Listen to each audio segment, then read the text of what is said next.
No, it's just dope to see, man. For you, like, have you felt? Because I can only imagine when you're a part of something so big, like you were, and you voluntarily walk away, while trying to build your own shit.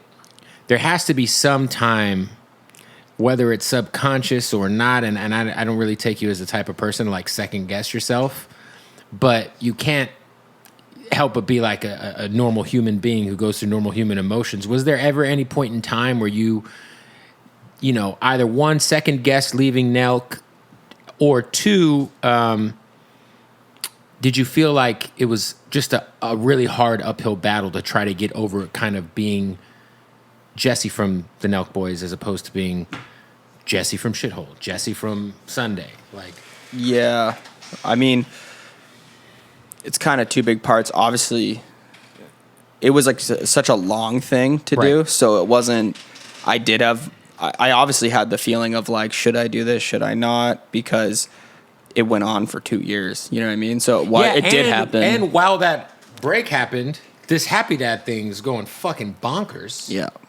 And you owned a piece of Happy Dad, right? Yeah. Yeah. So you're obviously, I mean, Happy Dad is fucking everywhere. It almost feels like it's like bigger than anything now that those guys are a part of. So I can only imagine, like you said, like you're kind of like, damn, like I think that's just a human nature thing to just be like, not to say necessarily second guessing yourself, but definitely like kind of assessing what's going on. Like, did I make the right move? And obviously you're in the middle of negotiating a buyout, I'm assuming. Yeah. And I don't know how much I can talk on it, but that, like, Happy Dad, Full Send, NELK, everything that was happening in that time, everything was being negotiated. So it was like, there was a point where it was like, is this like leaving everything, or is this leaving some, or what does this deal look like? And fucking, so that's why it was so big, right? Yeah, because obviously Happy Dad's massive. It's like, massive. And I think, walking away with Happy Dad is massive and secure for me. So wait, do you still own a piece of Happy Dad? Yeah. Yeah. We're sleeping good now. We're good. So well, I know who to ask to borrow money for any sort of clothing venture or venture in general, or if I want to go get tugged off somewhere, I just said, Jesse, yo, cash at me 80. You got it, bud. That's crazy. There's a podcast clip of me talking about that already, where I like said about, I don't know, it like went viral as just like, viral, like a couple million views, but of me talking about how I sold the company, but I kept Happy Dad. And it was so funny how that was connected to so many people that I could tell saw that and called me and started pitching me all their ventures. And I'm like, I'm not that rich, bro. Like, chill out. Also, like, dude, fuck off. Like, that too. Like, I know you saw the YouTube short and all, but like, you know, go fuck yourself. Like, everyone wants to go for lunch all of a sudden. You're like, are you pretty like involved, or you just kind of no, completely disconnected? Just get your check. Yeah. Shout out to you, man. Yeah, it's funny that you don't drink anymore, but you own one of the biggest seltzer brands in the world. It's wild. And then I've never tried it. That's fucking even more wild. Yo. I know. That's wild. Because you had already left. Because I remember watching them go and do the tasting, and you weren't there. Yeah. Wow. I know. Sick. That's so it's fucking weird. Yeah, it's crazy. Like, I own something I've never tried. So you're like, yo, that's crazy. Have you had any... And, you know, like, I think that you spoke about it. I don't think you ever were, like, the type of alcoholic in which, like, my uncle or some of my family members are, where, like, you're, like, physically dependent on alcohol to get through your day. And if you were to get off of it, you go through withdrawals and maybe end up in the hospital. But you were drinking a lot. You were partying a lot. It was your lifestyle. Have you gotten to any sort of point where you were vulnerable, where you thought about having a drink at all? Yeah, definitely. Not in a negative way. More right. Like, I'm not saying, that's why I didn't want like people to think you're like relapsing, because I don't think that, like, I don't look at you as like the guy who's like, I'm sober 3 years, bro. Like, I got my chip. I'm going to meetings. I don't even say sober anymore, because I mean, there's also don't drink. I just don't drink. Yeah. And honestly, I literally only did it because my mom said to me one time, she was like, you don't want to be the guy that can't have a beer. And I knew that it was more of a lifestyle change. I just had to get out of that lifestyle where that was a part of my fucking job every day. And I think that I've accomplished that, and I feel healthier and all this shit. So it's been crossing my mind. Just like, how long it's weird. It's like, it's such a streak now that it's like, weird to break that seal. Like, and I to don't be know if I honest, want- I'm a little worried about how it'll make me feel. Like, because the last time I had like a couple drinks, I like made my head all fucked up. I don't know, it screwed me up. So, like the very last time I drank. So I don't know. It actually like scares me a bit to have a drink, but maybe that's good. I don't know. Do you miss like beer the most? Honestly, maybe a cold beer, but maybe it's just like going out for dinner and having a glass of wine, feeling a little loose. Yeah, like a little like social drink, you know. Yeah. So that makes sense. I guess if you were gonna break the streak, you should break it for the company that you're part owner of. Yeah, I would definitely have a Happy Dad. Yeah, for sure. The best flavor, by the way, fruit punch, and I don't Really? even think it's close.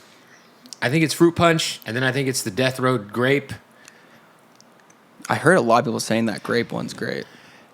and then it's I'm not gonna lie, the first like pack that dropped, I think I only liked one of them. Really? I think I haven't had the banana one, but I do love fruit punch is fire. Really? Yeah, fruit punch. If you're gonna break the streak, you gotta go fruit punch. Oh, I gotta send you a case here, man. I didn't know you drink it. Oh yeah. Yeah, we'll get you some. I opened a nightclub in Scottsdale, and Really? we carry Happy Dad. I didn't know that. Yeah.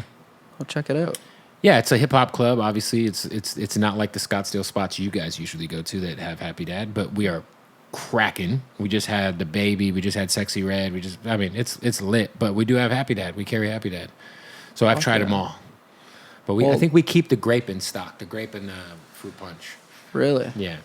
Yeah, I wonder how many fucking stores and clubs and locations. Dude, it's that's crazy at. because it's everywhere. Because I'm sure, as you know, like when you guys, and you weren't necessarily heavily involved, but it is your company, part of it. Mm-hmm. And when Happy Dad first dropped, it was like a real mission to find it. Yeah. Like if you I remember the liquor store would be like, dude, we can't, like, we'd get like 20 cases in and they sell like right away to like one guy. Yeah.